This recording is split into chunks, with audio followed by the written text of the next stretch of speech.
Now that we have sort of a basic understanding of balancing chemical equations, let's see how that plays into actually doing some more stoichiometry. In other words, using those chemical equations to solve mathematical equations in chemistry. The concept of mass, moles, and solution molarity will be discussed in more detail.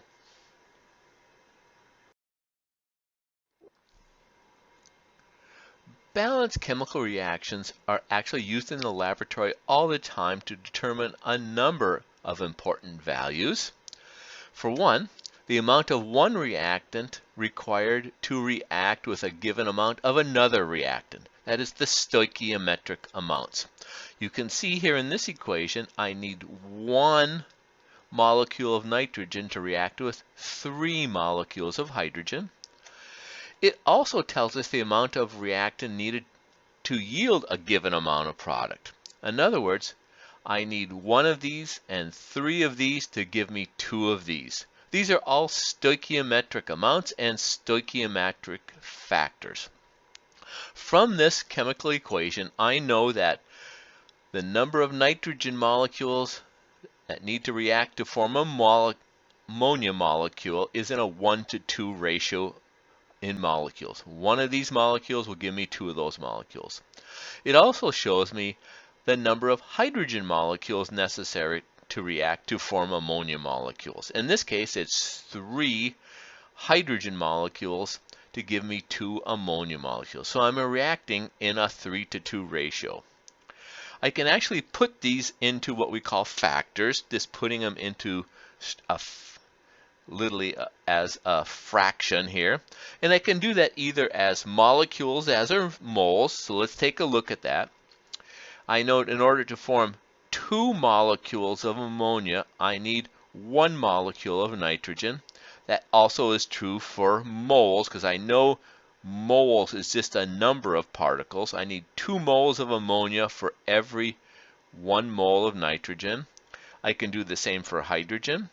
For every 3 hydrogen molecules that I have, I can produce 2 ammonia molecules, or for every 3 moles of hydrogen that I have, I'm going to produce 2 moles of hydrogen. Now that we have these fractional factors, I can use those to do more math.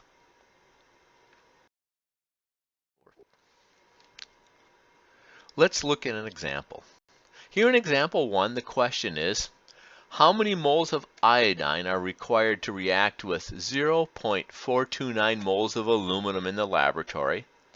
The first thing we need is actually a balanced chemical equation so we know what we're going to actually produce. So I know how much aluminum I have. I want to know how much iodine I need to produce aluminum iodide. In this chemical reaction, I need 2 moles of aluminum to react with 3 moles of iodine to produce 2 moles of aluminum iodide. I can use those stoichiometric coefficients to actually create stoichiometric factors. So I know that for every 2 moles of aluminum, I need 3 moles of iodine, or vice versa. For every 3 moles of iodine, I need 2 moles of aluminum. And how much aluminum iodine am I going to produce? It depends on how much of aluminum and iodine I have. But I know for every 2 moles of aluminum, I will produce 2 moles of aluminum iodide. For every 3 moles of iodine, I will produce 2 moles of aluminum iodide. In order to solve our example up here, I just need to pick the right stoichiometric factor. I know I'm starting with 0.429 moles of aluminum, so I put that in the far left of the equation. Then I pick the right stoichiometric factor to convert moles of aluminum to moles of iodine. Notice when I set up this equation here, I can cancel moles of aluminum in my numerator with my moles of aluminum in the denominator, do the mathematics.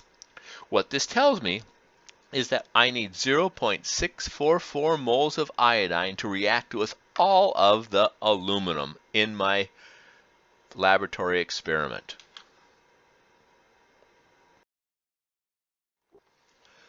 Here's a second example. The question is, I'm in the laboratory.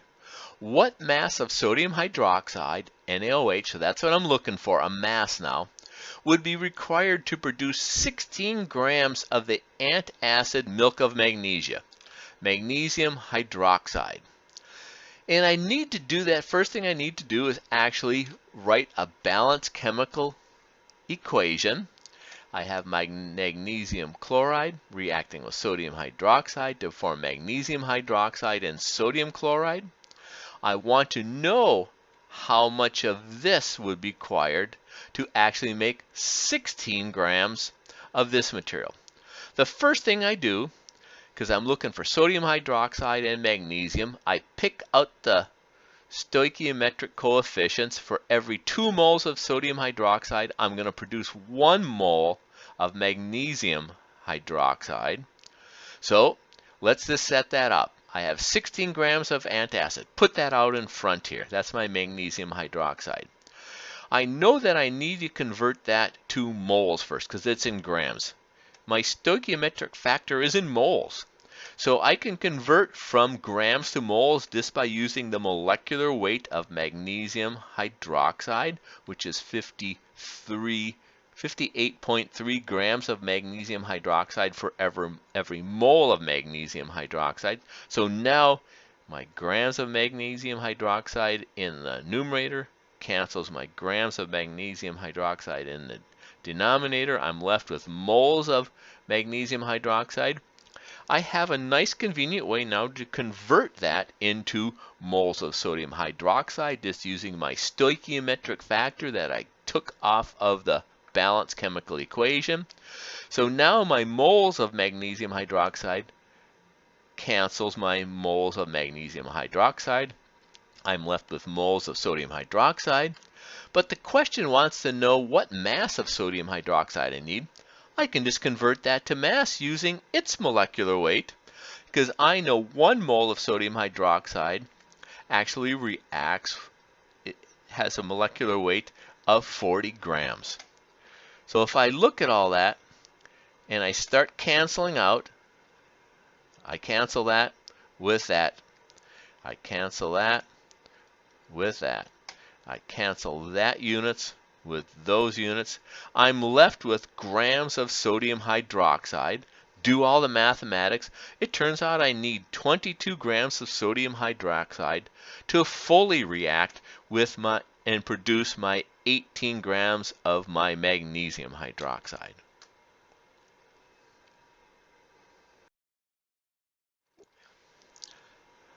I am back in the lab, and I want to know what mass of sucrose, C12, H22, O11 would be required to fully react with 25.0 grams of potassium chlorate. The first thing I need is a balanced chemical equation, so I set that up. I see after doing the stoichiometry, I see that I have 8 moles of potassium chlorate reacts with 1 mole of sucrose to produce 8 moles of potassium chloride, 12 moles of CO2, and 11 moles of water. I now need to pick out the right stoichiometric factor to do my conversion up here. I need to relate sucrose to grams of potassium chlorate, and that happens to be 1 mole of sucrose is equivalent to 8 moles of potassium chlorate in the reaction. So I'm going to start off by putting my known quantity on the left-hand side of my mathematical equation to do the algebra. I need to convert now my grams of potassium chloride into moles of potassium chloride. So I use the molecular weight of potassium chlorate. I look that up in a table, or I go to the periodic table and add together the molecular weights of potassium, chlorine, and oxygen. I can now cancel out the grams of potassium chlorate. I now have moles of potassium chlorate. I know the relationship in my chemical reaction between moles of potassium chlorate and moles of sucrose. I set up that stoichiometric factor in my algebraic equation. I can now cancel out my moles of potassium chloride. I now have converted my grams of potassium chloride into moles of sucrose needed. I can then convert moles of sucrose into grams of sucrose because I work with grams in the lab, typically not with moles. So I go to the periodic table, I look up the molecular weights for carbon, hydrogen, and oxygen, add those all up together to give me the molecular weight of sucrose. I know there are 342.0 grams of sucrose in 1 mole of sucrose. I set up that factor so that my moles of sucrose in the numerator cancel the moles of sucrose in the denominator. Do all the mathematics on my calculator and come up, I need 8.72 grams of sucrose to react with my 25.0 grams of my potassium chlorate.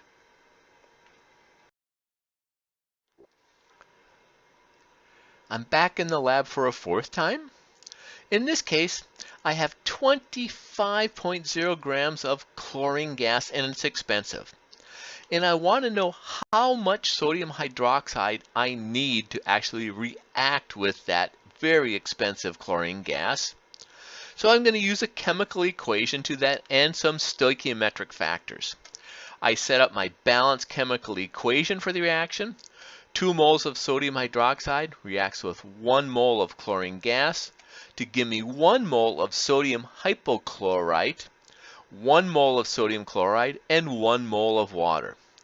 I then find the stoichiometric factor that relates my chlorine gas to my sodium hydroxide. Those are the 2 things I'm looking for here. And so I find that for every 2 moles of sodium hydroxide, I need 1 mole of chlorine gas, or vice versa. If I have 1 mole of chlorine gas, I need 2 moles of sodium hydroxide. I set up my algebraic equation again. In this case, I have 25 grams of chlorine gas. I need to convert that to moles of gas, so I use its molecular weight. My grams of chlorine cancel. I now have moles of chlorine. I use my stoichiometric factor from my balanced chemical equation. My moles of chlorine cancel. I then have moles of sodium hydroxide. I need to have grams of sodium hydroxide. I look for the molecular weight of sodium hydroxide. Set up that in my algebraic question. And I'm left with grams of sodium hydroxide. I need to have 28.2 grams of sodium hydroxide to react fully with 25 grams of chlorine. However, because my sodium chloride is so expensive, and sometimes I make mistakes in the lab or I don't get 100% yields, I'm actually going to use a little bit more than that stoichiometric amount of lab because it's cheap. Sodium hydroxide is very cheap. So I'm going to use 30 grams.